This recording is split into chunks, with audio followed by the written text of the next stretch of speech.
stains of my mothers. May all these remain undefiled by the stains of 8 maintained concerns, and may recognizing all things as illusions, devoid of clinging, be released from bondage. From my 2 collections, vast the space that I have amassed from working with effort at this practice for a great length of time, may I become the chief leading Buddha for all those whose wisdom eyes blinded by ignorance. Okay, Sen Puja from the King of Prayers, Samanabhadra practice.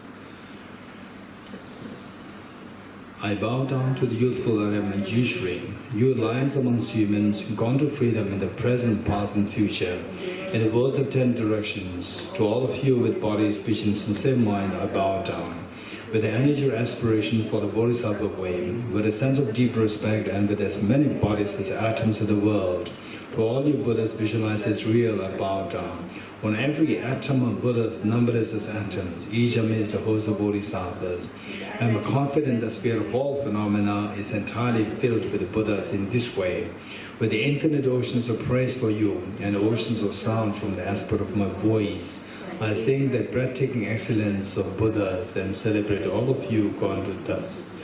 Beautiful flowers and regal gardens, sparkling lights and sublime incense offered to you victorious ones. Wine dressed in fragrant perfume, sandalwood powder heaped high as Mount Meru. All wondrous offerings in spectacular array I offer to you victorious ones. By transcendent offerings, peerless in class, with profound admiration for all the Buddhas, by strength of conviction in the Bodhisattva way, I offer and bow down to all victorious ones. Every harmful action I have done with my body, speech, and mind, overwhelmed by attachment, anger, and confusion, all these are openly laid bare before you. I lift my heart and rejoice in all the merit of the Buddhas and Bodhisattvas in 10 directions, of solitary realizers here are still training, and those beyond, and of all ordinary beings.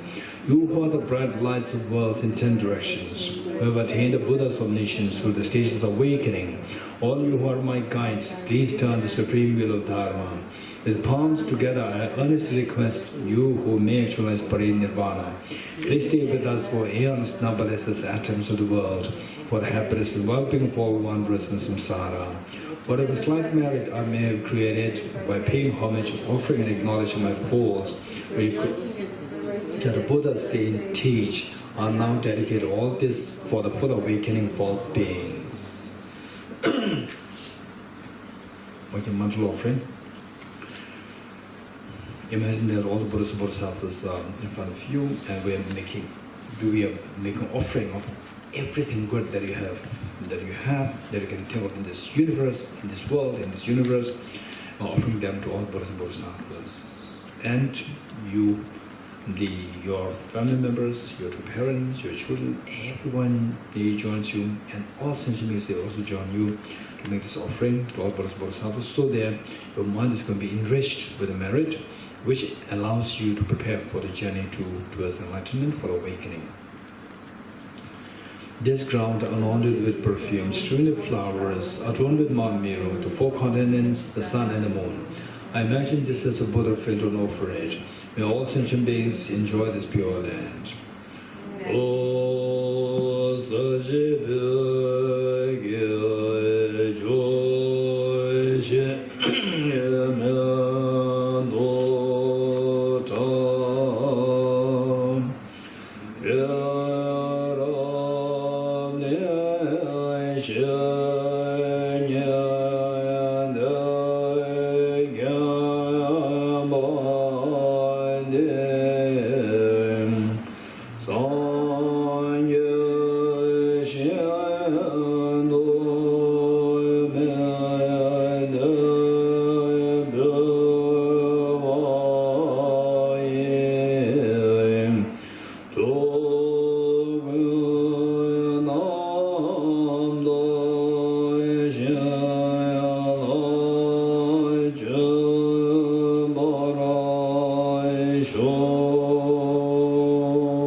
May I be blessed that my mind is directed towards the Dharma. May I be blessed that the Dharma practice is on the proper path.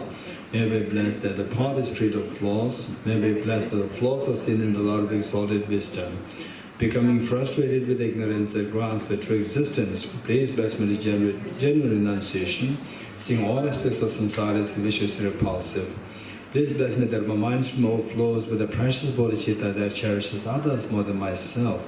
Please bless me to have an immaculate experience of the wisdom of emptiness that does not see even an atom of intrinsic reality, on the basis of understanding how things come into being by dependent origination through mere conditioning. Please bless me that my mind stream overflows with the precious wisdom of the non-duality, bliss and emptiness. Idam Guru Rana Mendela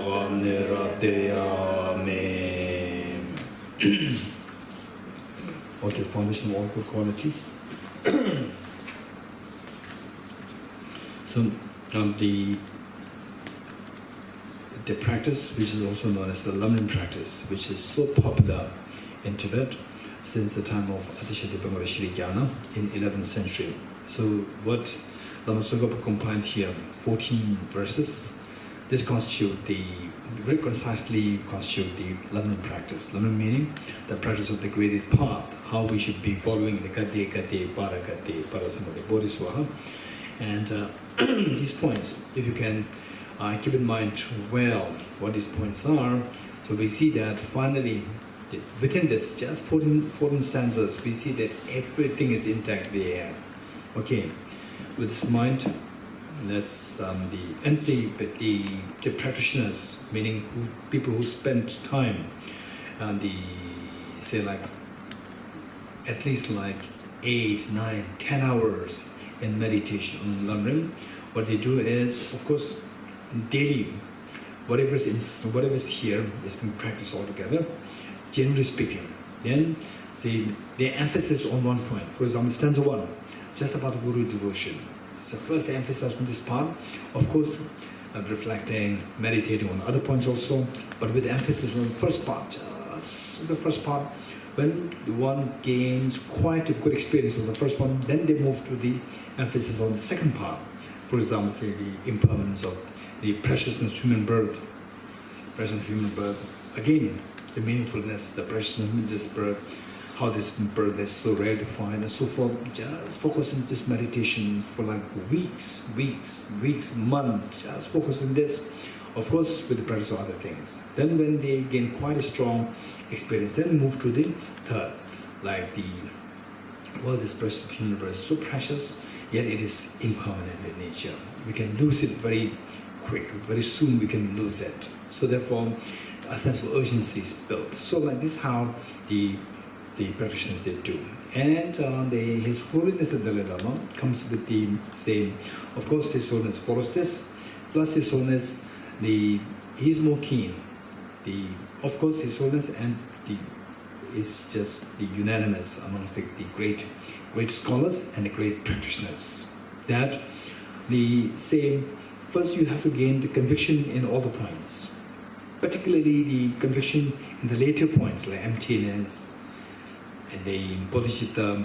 The more you gain conviction in this, the more you feel the value, the more you see the importance of the higher stories, the more you feel the importance of the ground stories. Because the ground stories, they are the foundation. Without the ground, the top stories, although they are very nice, you can enjoy the whole view, the scenario of Israel and so forth, but if the ground is not firm, then you cannot possibly have the higher stories. So therefore, the more you appreciate the higher stories, the more value you feel of the basic practices. So therefore, this is many of the greatly highly learned scholars plus practitioners, scholar come practitioners. It is their style to go study all, try to gain conviction all, and then with the practice, automatically we see that all these almost like come together. Whereas there are some practitioners who, as I said earlier, who emphasize on the first one first, and then they move to the second, third, like this. Okay, so whatever is the case, the point is that all these points, each of these stanzas, they are so precious, they are so beautifully put together in a very concise form by Lama Tsongkhapa. Okay. The foundation of all good qualities is a kind and perfect pure Guru. Correct devotion to him is the root of the path. By clearly seeing this and applying great effort, please bless me to rely upon him with great respect. Understanding that the precious freedom of this rebirth is found only once, is greatly meaningful and is difficult to find again. Please bless me the gently, the mind that unceasingly, day and night, takes its essence. This life is as impermanent as a water bubble. Remember how quickly it decays and death comes. After death, just like a shadow follows the body, the results of virtuous and non-virtuous karma follow. Finding firm and definite conviction in this, please bless me always to be careful, to abandon even the slightest negativity and accomplish all virtuous deeds. Samsaric splendors are unsatisfying and unreliable. Seeking them is the door to all suffering. Recognizing these shortcomings, led by this pure thought, mindfulness, alertness, and great caution arise. The root of the teaching is keeping the Pradimoksha vows. Please bless me to accomplish this essential practice. Just as I have fallen into the sea of samsara, so have all mother my creature beings. Please bless me to say this, train in Supreme Bodhicitta and bear the responsibility of freeing my creature beings. Even if I develop Bodhicitta, but I don't practice the 3 types of morality, I will not achieve enlightenment. With my clear recognition of this, please bless me to practice the Bodhisattva vow with great energy. Once I have pacified distractions to wrong objects and correctly analyze the meaning of reality, please bless me to generate quickly within my mind stream the unified path of karma special insight. Having become a pure vessel by training the general path, please bless me to enter the holy gateway of the fortunate ones, a supreme Vajra vehicle. At that time, the basis of accomplishing the 2 attainments is keeping pure vows and samaya. As I've become firmly convinced of this, please bless me to protect these vows and pledges like my life. Then, having realized the importance of the 2 stages, the essence of Vajrayana, the practice please bless me to realize the teachings of the Holy Guru. Like that, may the Gurus who show the noble path and the spiritual friends who practice it have long lives. Please bless me to pacify completely all outer and inner hindrances. In all my lives, never separated from perfect Gurus, may enjoy the magnificent Dharma by completing the qualities of the stages and the paths and could attain the state of Vajradhara. Okay. The Tamje Ninjuka Semkeba, Jerry Tamara Consummate Yoga. First meditation, single point of meditation, 5 minutes.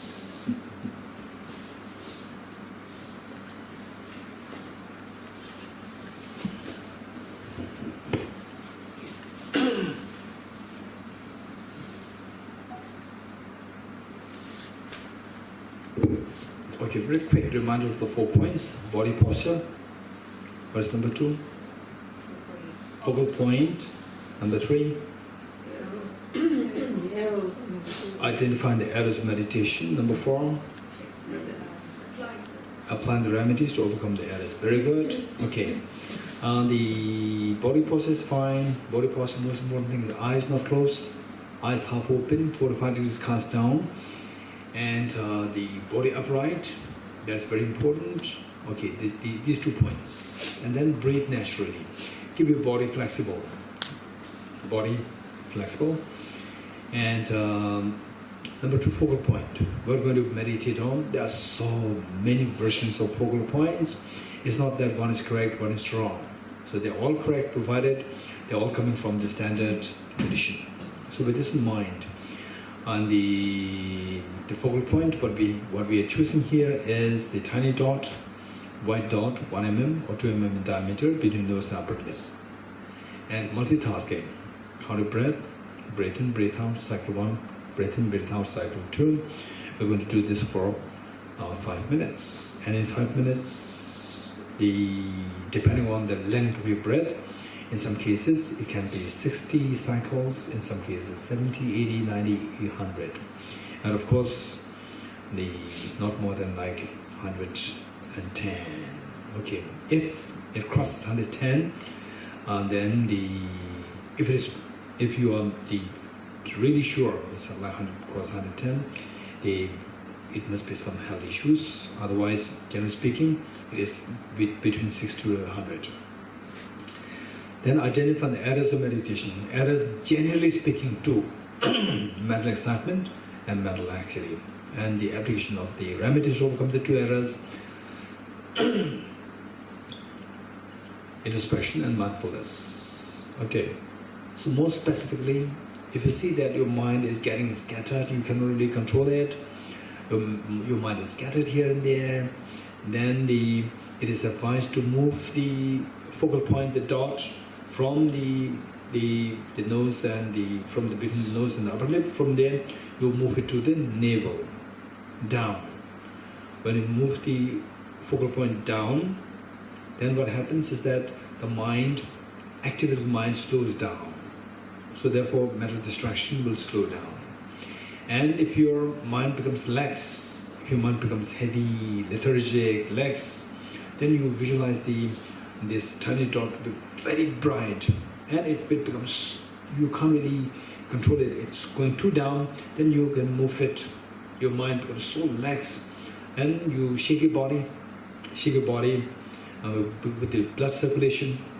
Then of course the brain will get more the blood, and then you see that your mind becomes more fresh. One. Number two is then you can move this dot from the position between nose and upper lip to the forehead and towards the crown.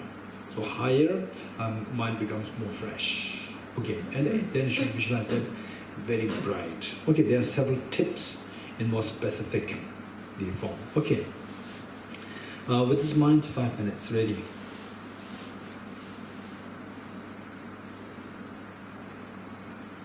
Okay.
Our next renunciation.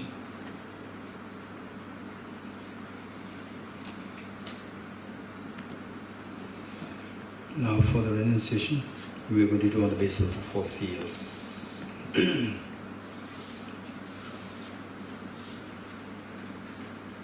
ready? It's going to be guided meditation. No need to look at the book. No need. So we just follow the instructions, and then make sure that what I'm doing is just a sample. It's not that this is the final version. It's a sample.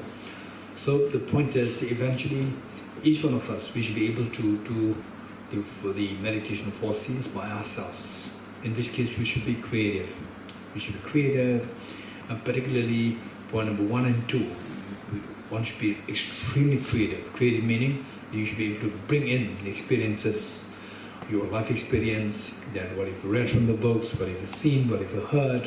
All these things you have to pull together into this meditation. Whereas point number 3, the seal number 3, there you should do a very standard meditation on emptiness. So there, the creativity, don't be too creative. You should be more with following a very standard pattern.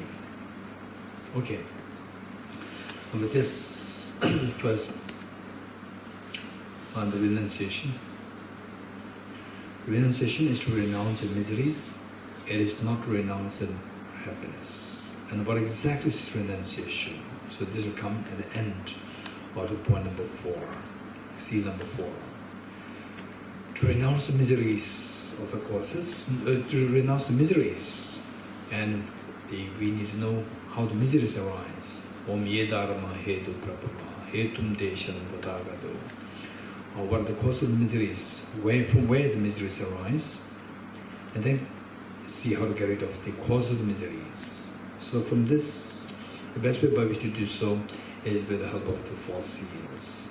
So the first seal, all composite things impermanent.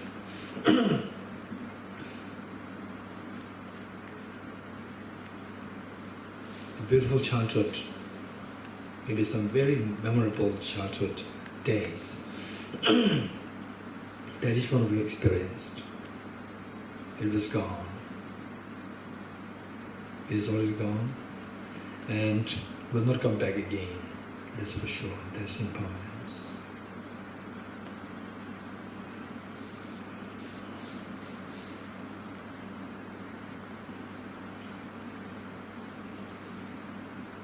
And for example, in USA, the Twin Towers, World Trade Center, once standing so elegantly, is now gone, is impermanent. Likewise, there are many places, for example, dinosaurs, which once existed on this earth, they are now gone extinct, is impermanent. Likewise, no doubt, we see this world since like a few million years ago, the human beings on this earth. But it's not true that these human beings have been living on this earth for long or just without the disappearing. That's not true. It's just illusion that we get that there's a continuous flow of the human beings on this earth. In actuality, 200 years ago, the human being existed on this earth. Perhaps 6 billion human beings, or 5.5 billion human beings, 200 years ago.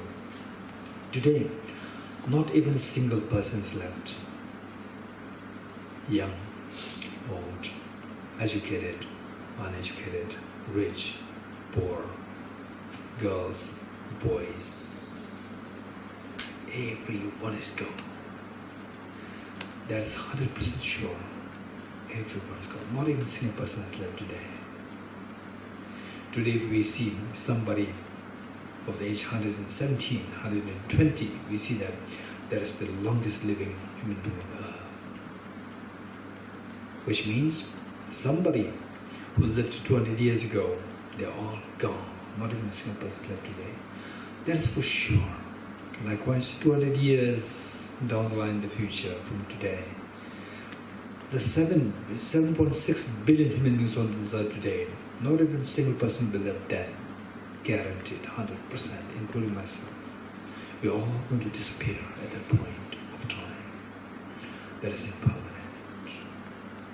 And then going back in time, 200 years ago, 1,000 years ago, 5,000 years ago, 10,000 years ago, 1 million years ago, 2 million years ago, 1 billion years ago, 15 billion years ago in the past. Likewise, 200 years in the future, 1,000 years in the future, 1 million years in the future, 1 billion years in the future, 15 billion years in the future. Keeping that frame of time in the mind, what we're going through now, the next 10 years, 20 years, 30 years, 40 years, is just nothing. It's just so insignificant. It's so insignificant. It's just a speck of dust. Like a speck of, what a speck of dust is in this whole universe, massive, gigantic universe. Is this our time on this earth is like a speck of dust in the eyes of within the framework of this massive time scale, time range. It's like a fleeting time. It's so momentary. It's so fleeting. It's so transient. Extremely brief period of time. Which means that we see it is that we are like a guest on this earth. So short duration on this earth. Really a guest on this earth. Only if one is aware that we are a guest on this earth, only if we are aware that we are a guest in this, the kibbutz, the Yagam, then we will not be keen that we are here just for 2 days more. We will not be keen to buy the refrigerator, to buy the aircon, to buy the washing machine, to buy the cars.